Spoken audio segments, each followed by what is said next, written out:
Assalamualaikum warahmatullahi wabarakatuh. Kang Abdul Halim yang saya hormati, saya Azman dari Kepulauan Riau. Saya mau nanya tentang rasa, Kang. Apakah rasa dan hidup itu sama atau dua hal yang berbeda? Karena tanpa hidup nggak mungkin ada rasa, tetapi kan rasa ada juga. Ada yang hidup tapi tidak ada rasa, seperti tumbuh-tumbuhan kan hidup tapi nggak ada rasa. Walaupun kita pukul babak belur pun ya nggak menjerit dan nggak sakit kan gitu. Contoh lain hewan kan, walaupun nggak pakai baju, nggak pakai celana, nggak ada rasa malunya kan gitu. Jadi pertanyaan saya di sini, rasa pada manusia ini sebagai apa, Kang? Apakah sebagai rasul dari hidup itu atau rasa adalah hidup itu sendiri? Mohon pencerahannya, Kang. Sekian akhir kalam. Wassalamualaikum warahmatullahi wabarakatuh. Waalaikumsalam warahmatullahi wabarakatuh. Hidup dan rasa. Tanpa adanya hidup, maka tak ada rasa. Dengan adanya hidup itulah rasa pun ada.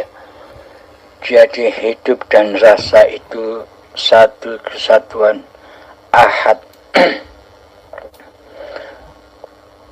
Anda bilang bahwa rasa hanya dimiliki Anda saja. Rasa hanya dimiliki manusia saja. Sedangkan hayawan atau tumbuhan meskipun hidup tak punya rasa apa-apa. Itu menurut panjenengan. Karena rasa setiap diri itu berbeda-beda. Kelihatannya tak berasa karena kita melihat sosok dohirianya seperti hewan dan tumbuhan. Akan tetapi hewan dan tumbuhan itu lebih mulia daripada manusia yang belum bertuhan. Karena hayawan dan tumbuhan itu setiap detiknya, setiap saatnya di dalamnya selalu berzikir kepada Allah. Maksudnya bagaimana? Hayawan dan tumbuhan itu selalu berzikir kepada Allah. Karena pada hayawan dan tumbuhan itu tak punya pengakuan diri bahwa dirinya lah hayawan, bahwa dirinya lah tumbuhan. Sama halnya dengan manusia, dengan orang gila.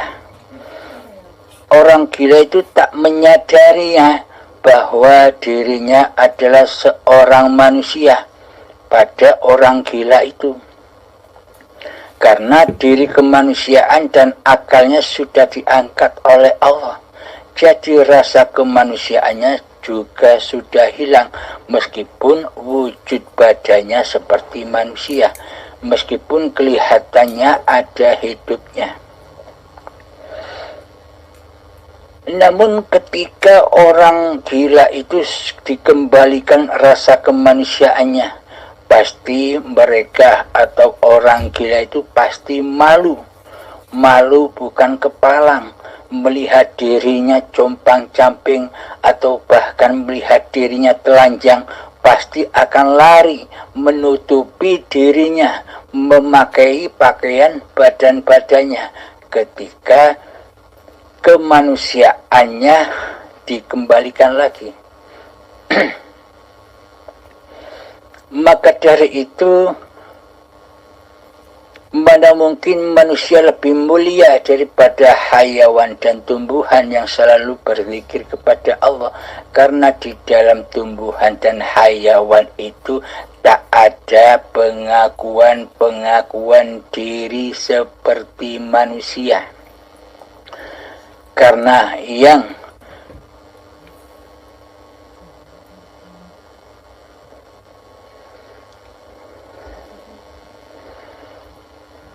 yang menawarkan diri membawa amanah-amanah dari Allah itu adalah hanya manusia yang mengacungkan diri kepada Allah bahwa manusia sanggup membawa amanah-amanah di dunia ini, sanggup membawa amanah-amanah ke khalifahannya di dunia ini. Apa amanah-amanah Allah yang diembankan kepada manusia? Amanahnya itu adalah selalu menyaksikan Allah di segala af'al yang terjadi pada badan-badan ini.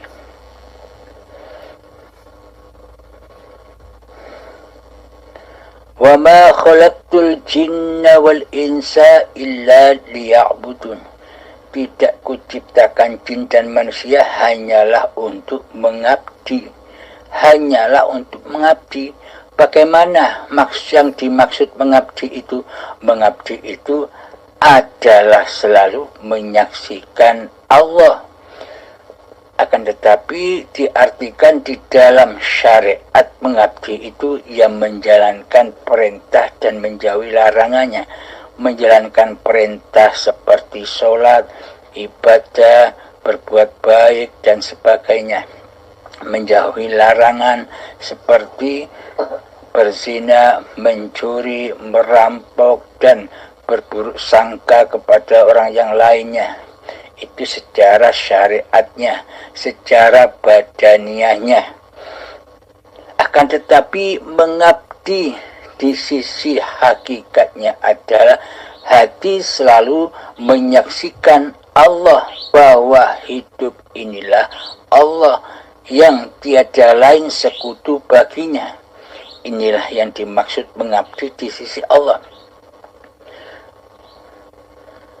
Kekufuran di sisi Allah itu yang bagaimana? Di sisi Allah itu kekufuran adalah hati selalu mensekutukan Allah dengan diri manusianya.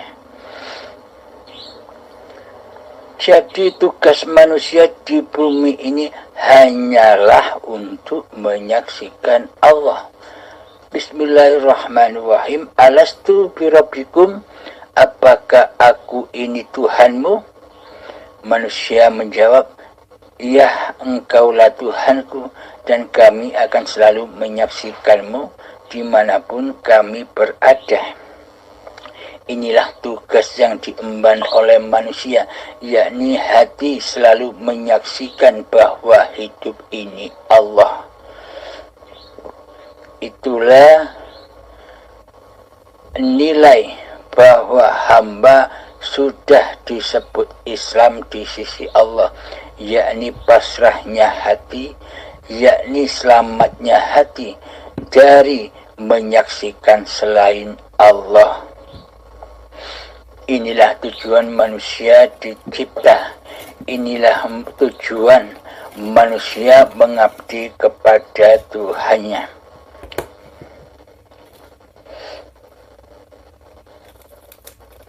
Jadi hidup dan rasa itu ahad. Rasa apapun tanpa adanya hidup, maka rasa takkan ada. Rasa bahagia, rasa takut, rasa sedih, rasa khawatir dan sebagainya. Adanya rasa-rasa itu karena adanya hidup, karena adanya Allah untuk menguji manusia. Bagi manusia yang sudah mencapai hakikat diri sejati manusianya, yakni keadaman, ketiadaan, maka di hatinya tak akan terimbas dari rasa-rasa yang beraneka ragam banyaknya itu.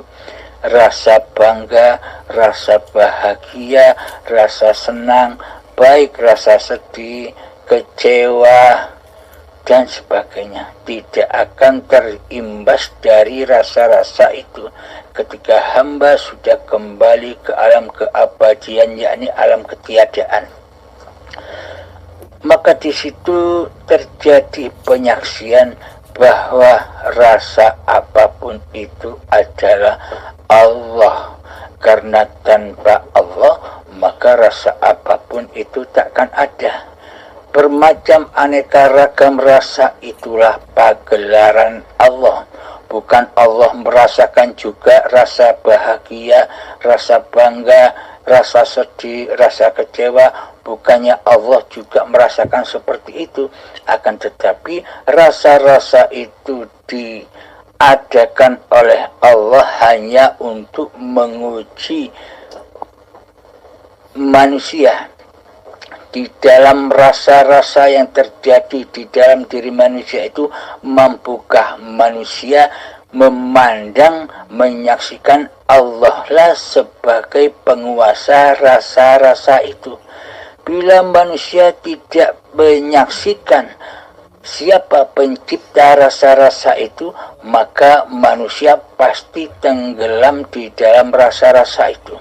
Jadi rasa itu pun juga bisa diartikan api anar, api jahanam, api siksa kubur. Contoh, ketika ada rasa senang, ketika ada rasa bangga di hati kita, pasti kita tidak menyaksikan Allahnya. Pasti kita menyaksikan rasa-rasa itu sendiri. Rasa bangga akhirnya diri merasa lebih nilainya daripada orang lain. Maka dari itu rasa-rasa itu akan menyesatkan manusia bila manusia masih mentuhani diri manusianya sendiri. Seolah-olah rasa-rasa itu munculnya dari diri manusia itu sendiri. Rasa sedih, rasa kecewa pun akan menghantar manusia ke lembah jahanam ketika manusia itu belum bisa menyaksikan siapa pengada rasa sedih, rasa susah, rasa khawatir itu. Ketika masih diaku-akuinya rasa-rasa itu sebagai milik rasa manusianya, maka terbelenggulah manusia di dalam anar. Jatuhlah manusia di bawah siratal mustaqim keadaan-keadaan itu. Ketika datang keadaan takut, khawatir, sedih, susah, maka tenggelamlah manusia di alam kesusahan. Hatinya akan selalu sedih. Akan tetapi bila sudah mengenal Allah, Allah lah penguasa atas rasa-rasa itu, maka tiadalah rasa sedih yang berlebih-lebihan. Hati akan selalu tenang, hati akan selalu mutmainah, selalu tersenyum, memandang, menyaksikan hidup yang menguasai rasa-rasa itu.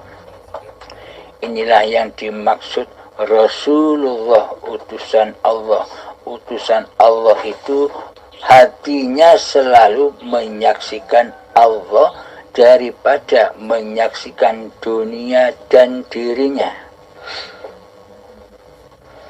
Alhamdulillahirabbil alamin. Semoga penjelasan yang singkat ini bisa membawa kepahaman terutama untuk diri saya dan Anda, Kang Azman. Semoga Anda bisa memahaminya. Assalamualaikum warahmatullahi wabarakatuh. Bila ada pertanyaan lagi silahkan.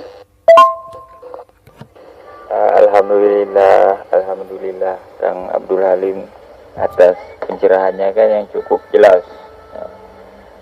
Ada satu lagi yang mau saya tanyakan nih Kang. Setelah hari dibangkitkan itu kan manusia ini kan dikumpulkan di Yaumil Mahsyar. Nah, jadi secara hakikat Yaumil Mahsyar ini, padang mahsyar ini di mana atau menggambarkan seperti apa hakikatnya kan?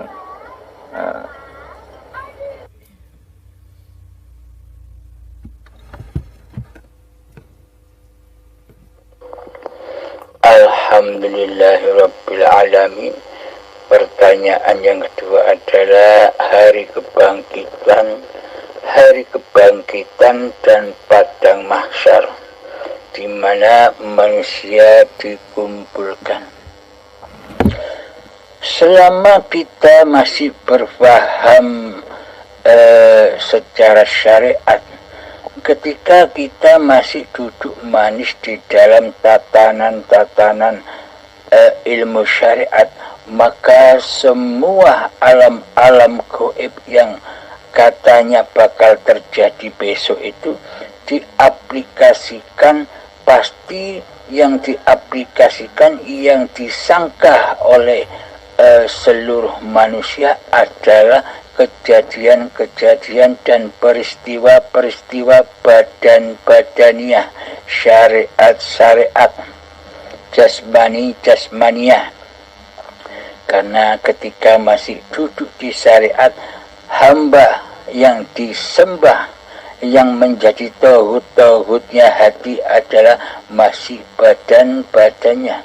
Seolah-olah badannya lah yang mempunyai sifat hidup, seolah-olah badannya lah yang berkuasa untuk bertindak tanduk, seolah-olah badannya lah yang mampu beribadah dan sholat serta sebagainya.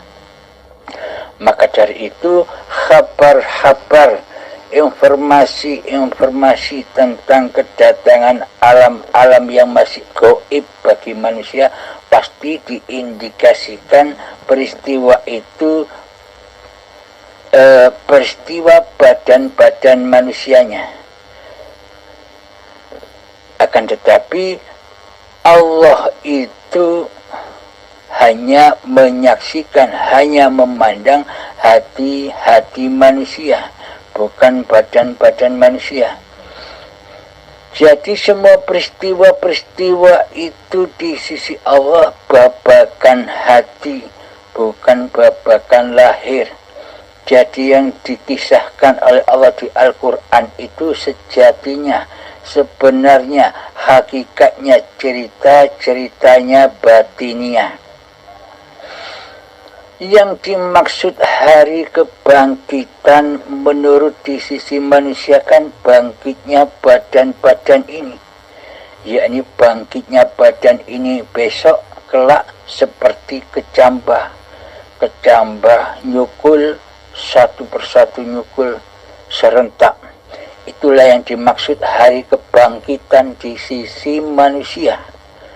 Padang mahsyar di sisi manusia terkumpulnya badan-badan ini, sejak badannya Nabi Adam sampai badannya manusia akhir zaman, semua dikumpulkan jadi satu.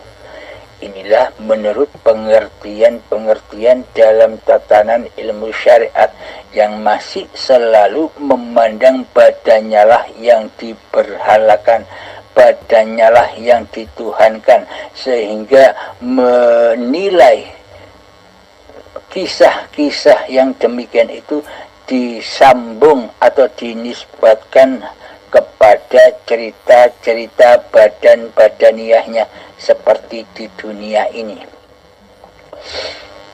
Pada hakikatnya padang mahsyar adalah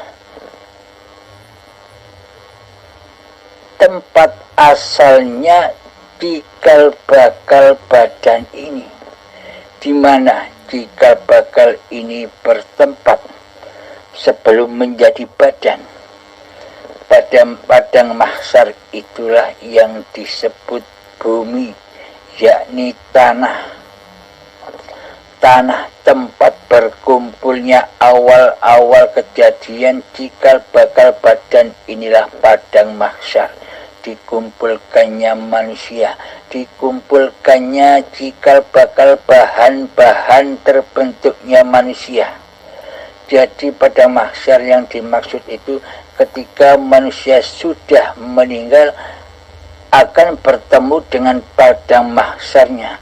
Padang mahsyarnya tempat kembalinya, yakni tanah. Jadi berkumpul lagi ke alam kesejatiannya. Itulah yang dimaksud padang mahsyar. Kembalinya tanah, kembali kepada asalnya, tanah lagi. Dan hari kebangkitan Menurut syariatnya kan bangkitnya badan-badan ini seperti kecambah dari tanah, diperjalankan lagi menjadi tumbuhan, menjadi buahan, menjadi sperma, menjadi gumpalan darah, gumpalan daging, jadi janin, dan jadi bayi. Yang dimaksud hari kebangkitan itu adalah setelah kiamat terjadi. Kapan kiamat kubro itu terjadi? Babakan syariatnya, babakan cerita-cerita syariatnya itu Allah lah yang maha tahu, Allah lah yang maha menguasai keadaan-keadaan itu, seperti hancurnya bumi, gunung-gunung meletus, tsunami, itu bukan wewenang manusia. Semuanya kita pasrahkan kepada Allah Ta'ala. Kapan kejadian itu, kita tidak usah repot-repot memikirkan dan menunggu kiamat terjadi, kiamat kubro yang katanya manusia kiamatnya hancurnya bumi dan langit secara syariat. Akan tetapi benahilah, sambutlah kiamat kubro yang sesungguhnya bagi tiap-tiap diri manusia. Jadi kiamat kubro bagi tiap-tiap diri manusia adalah ketika runtuhnya, ketika manusia itu tidak sadar, ketika manusia itu tidak siap, dumadaan tiba-tiba manusia itu dipaksa kembali pulang kepada Allah. Dengan rasa takutnya manusia itu melawan perintah Allah, disuruh kembali dengan paksa, maka disitulah pemaksaan hari pembalasan, hari perhitungan dimulai. Ketika manusia selama ini mengaku-ngaku dirinya lah yang wujud, dikelongkop satu persatu. Ketika selama ini manusianya lah yang merasa hidup, dikelongkop, dilepas satu-satu, dihancur leburkan kepemilikan manusianya dengan rasa sakit dan azab yang pedih. Diibaratkan oleh Imam Ghazali, azabnya, rasa sakitnya ketika syakaratul maut, ketika hari pembalasan, ketika hari perhitungan dimulai, ketika dihancurkanlah satu persatu rasa kepemilikan manusianya. Rasa sakitnya seperti kambing dikuliti dari dagingnya, itu rasanya masih 1000 kalinya. Rasa sakitnya pengelongkopan demi pengelongkopan. Inilah yang dimaksud kiamat kubro, yakni terambil lagi apa-apa kekuasaan yang bukan milik manusianya, diambil paksa, dikembalikan dengan paksa, dengan keadaan yang sangat tersiksa. Bagaimana tidak tersiksa? Kita belum siap kembali kepada Allah, maka kita dipaksa kembali pulang dengan azab siksa yang pedih di hari pembalasan, di hari perhitungan. Jadi yang dimaksud hari perhitungan, hari pembalasan itu ya saat sakaratul maut, ketika dikelongkok satu-satu apa-apa yang paling dicintainya. Inilah yang dimaksud kiamat kubro, hancur leburnya kekuasaan diri manusia. Gunanya untuk apa? Agar bisa pulang kepada Allah yang maha suci. Maka disucikanlah dulu manusia dengan azab yang pedih. Dibersihkan kembali seperti sedia kala waktu bayi yang masih keadaan suci. Setelah dilepas satu persatu, setelah merasakan azabnya syakaratul maut, maka setelah suci bersih dari pengakuan-pengakuan diri manusianya, maka matilah badan-badan ini. Mati tanpa rasa kepemilikan manusianya lagi, suci bersih seperti bayi lagi, dikembalikan ke padang mahsyar, dikembalikan ke tempat asalnya, di mana tempat asal usul cikal bakal badan diciptakan.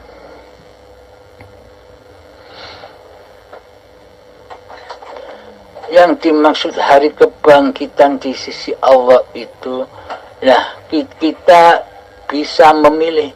Kita bertemu dengan hari pembalasan atau hari perhitungan atau kiamat kubro, menunggu nanti ketika ajal akan menjemput apa sekarang, mati besok apa sekarang, mati sebelum mati. Bergembiralah, selamatlah bagi orang-orang yang sebelum mati ia menyadari kematian diri manusianya, yakni belajar menempuh, menyempurnakan agamanya. Udkhulu fis-silmi kafah ya ayyuhalladzina amanu, wahai orang-orang yang beriman, udkhulu fis-silmi kafah, masuklah, berpasrahlah di dalam kepada Tuhanmu dengan sempurna, yakni memasrahkan apa-apa yang bukan milik manusianya. Inilah yang dimaksud kiamat kubro, ketika manusia sudah memahami ilmu hakikat dan makrifat serta mengaplikasikannya di dalam kehidupan ini. Maka aplikasinya adalah seketika kita sudah menyadari dengan sadar, maka persembahkan lagi bahwa hidup ini bukan hidup manusianya, akan tetapi ternyata hidup inilah Allah. Inilah yang dimaksud hari kebangkitan, ketika setelah menghadapi kiamat-kiamat atau perontokan-perontokan, penghancuran kekuasaan diri manusianya selama ini. Setelah kekuasaan manusianya hancur lebur, kewujudan manusianya sudah tak diaku-akuinya lagi, kehidupan manusianya sudah tak diaku-akuinya lagi, kekuasaan manusianya sudah tak diaku-akuinya lagi, maka sirnalah kemanusiaannya, maka sempurnalah manusia kembali ke alam kesejatian dirinya yang adam, yang tak ada.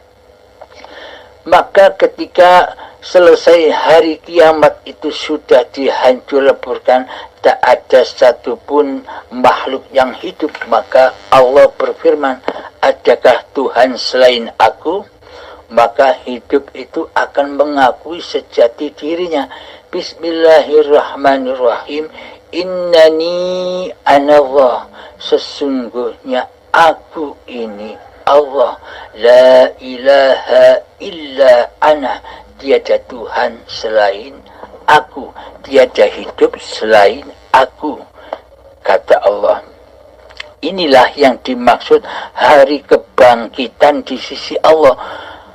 Hancur leburnya kemanusiaannya, bangkitlah hidupnya Allah. Bangkit bahwa hayat itu bukan hayatnya manusia, yakni hayatullah. Inilah yang dimaksud hari kebangkitan. Bila sudah bangkit yang seperti ini, maka pasti bisa beramal soleh. Bila sudah datang kesadaran yang seperti ini, pasti seluruh amaliyah badannya akan ternilai dengan amal yang soleh, karena yang beraf'al di badan ini sudah bukan af'al manusianya. Af'al manusianya sudah hancur lebur bersama ketiadaan diri manusianya. Yang ada hanyalah af'alullah. Af'alullah inilah yang dimaksud amal yang soleh di sisi Allah, yakni jadi hari kebangkitan itu bangkitnya esanya Allah di dalam setiap hati-hati manusia.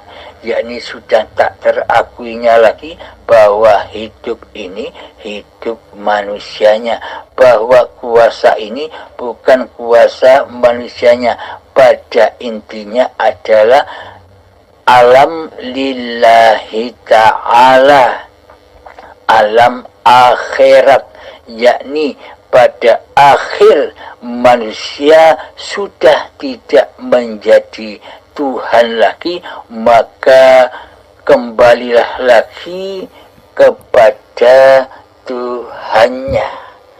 Inilah yang dimaksud hari kebangkitan itu. Alhamdulillahirrabbilalamin. Semoga keterangan dan paparan yang sedikit ini semoga bisa membawa manfaat, terutama pada diri pribadi saya dan kepada kita semua. Semoga Allah selalu membimbing kita dengan kasih sayangnya. Akhirul kalam. Assalamualaikum warahmatullahi wabarakatuh. Assalamualaikum warahmatullahi wabarakatuh. Kepada Kang Abdul Halim,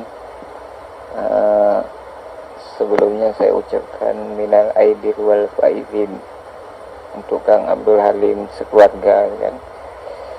Alhamdulillah, kan, segala puji bagi Allah. Ribuan terima kasih saya ucapkan kepada Kang atas petunjuk yang Kang Abdul Halim arahkan kepada saya agar saya mengamati hidup. Jadi setelah saya amati hidup, akhirnya saya menemukan sebuah kesadaran, Kang. Jadi setelah saya sadar, begitu menyadari Allah ini, akhirnya muncul sebuah ketentraman dan kedamaian yang belum pernah saya rasakan, kan gitu. Jadi sedikit ada yang mau saya tanyakan, Kang. Apakah menemukan Allah itu artinya kita menemukan kesadaran, sadar akan Allah, begitu? Karena selama ini kan bingung saya dengan surat Al-Kahfi 110 yang difirmankan Allah di situ, kalau nggak salah saya bunyinya, barang siapa yang hendak bertemu akan Tuhannya, hendaklah melakukan amal soleh dan jangan mempersekutukan Allah dengan sesuatu apapun. Jadi atas bimbingan dan petunjuk Kang Abdul Halim, di situ saya merasakan sebuah kesadaran yang selama ini tak pernah saya sadari, tidak menyadari akan hidup saya itu siapa yang berperan di sebalik kehidupan saya. Jadi atas bimbingan Kang Halim, alhamdulillah saya merasakan di sebalik kehidupan saya ini ada yang peran utama di sebalik itu. Nah, jadi pertanyaan saya, Kang, bagaimana untuk menjaga agar kesadaran itu tidak hilang dan terus tumbuh? Nah, sekian akhir kalam. Wassalamualaikum warahmatullahi wabarakatuh. Alhamdulillahirrabbilalamin. Pertanyaan yang ketiga tentang kesadaran diri. Bagaimana caranya kita agar selalu terjaga kesadaran ini, kesadaran akan Allah, bahwa hidup ini Allah. Alhamdulillahirrabbilalamin. Perlu kita ketahui bersama bahwa sadar Allah, bahwa selalu ingat bahwa hidup ini Allah, bukan rekayasa, bukan rasa diri manusianya yang masih merasa sadar diri manusianya akan Allah, bahwa hidup ini Allah. jika masih ada rasa manusianya, jika masih ada nama Kang Azmannya lah yang merasa sadar diri, yang merasa sudah menyadari diri bahwa diri Kang Azmannya tiada, bahwa hidup Kang Azmannya tidak ada kecuali hayatullah. Berarti ini masih babakan syariatnya, belum ketemu dengan siapa yang menyadarkan, karena masih adanya Kang Azmannya di dalam hati yang berasa sadar akan Allah. Jadi pada hakikatnya sadar Allah itu bahwa sadar yang hidup ini hanya Allah, maka sebelum menyadari hal yang demikian pasti Kang Azmannya sudah tak ada. Kang Azmannya sudah kembali ke alam ketiadaannya. Jadi sebenarnya tak satupun manusia bisa sadar bahwa hidup ini Allah. Yang sadar, yang bisa menyadari bahwa hidup ini Allah hanyalah Allah sendiri, yakni hidup itu sendiri. Tanpa adanya hidup, apakah ada kesadaran? Jadi dengan hiduplah kesadaran itu ada, karena sesungguhnya rasa sadar itu hanyalah milik Allah sendiri. Jadi yang sadar Allah ya Allah sendiri, yang menyaksikan Allah ya Allah sendiri, yang tahu Allah ya Allah sendiri, yang menyaksikan Allah ya Allah sendiri, yang memaha besarkan Allah ya Allah sendiri, yang maha mensucikan Allah ya Allah sendiri. Kembali semuanya berpulang kepada hayatullah, semua perbuatan hayatullah sendiri. Jadi sudah lepas total jenderal dari kekuasaan manusianya lah yang bisa demikian. Jadi rasa kemanusiaannya, rasa hidup manusianya hancur lebur dulu, kiamat dulu, sehingga sudah tak ada pengakuan-pengakuan lagi di dalamnya. Setelah itu maka nyatalah Allah bahwa semua itu terjadi di dalam panggung sandiwaranya Allah sendiri. Karena la hayatan illallah, tiada hayat kecuali Allah. Inilah yang dimaksud sadar Allah itu, bukan manusianya yang sadar bahwa hidup ini Allah. Bila masih manusianya yang menyadari bahwa hidup ini Allah, berarti kan manusianya masih jadi Tuhan. Berarti manusianya kan masih merasa bahwa dirinya Allah. Jadi sadar Allah yang dimaksud sudah tidak ada sangkut pautnya lagi dengan manusianya yang sadar. Yang dimaksud manusia yang sadar Allah itu manusia yang sadar bahwa dirinya itu tak ada, manusia yang sadar bahwa dirinya itu mati, bahwa manusia yang sadar bahwa dirinya itu, diri manusianya itu tak ada sedetik pun, tak ada sebiji zarah pun kekuasaannya di atas dunia ini. Jadi bagaimana mungkin manusia merasakan sadar akan Allah sementara manusianya masih wujud menjadi penguasa di dalam kehidupan ini? Jadi ketika sadar Allah itu muncul, maka lepaslah kehidupan, kewujudan diri manusianya kepada Tuhannya. Jadi yang mengadakan rasa-rasa seperti itu, rasa sadar kepada Allah itu adalah hidupnya sendiri, yakni hayatullah lah yang memerankan rasa-rasa itu di dalamnya guna untuk menguji manusianya. Manusianya masih memandang dan menyaksikan diri manusianya apa sudah yang ada di dalam hati hanyalah Allah. Bila yang ada di hati hanyalah Allah, maka sudah terputuslah dari perbuatan manusianya. Inilah aplikasi dari la haula wala quwwata illa billah. Maka sudah terputuslah kemanusiaannya, karena tiada daya dan kekuatan hanyalah milik Allah. Bila hanya milik Allah, manusianya kan sudah tidak ada. Inilah alam lillahi ta'ala. Ketika kita sholat, hati kita selalu melanggengkan lillahi ta'alanya. Bukan manusianya yang berdiri untuk sholat, tapi Allah lah yang mengkehendakkan badan-badan ini, yang memperjalankan badan-badan ini untuk berbuat gambar seperti orang ibadah. Jadi yang menggerakkan, yang mengafalkan apapun yang terjadi pada badan ini adalah Allah itu sendiri. Alhamdulillahirabbil alamin.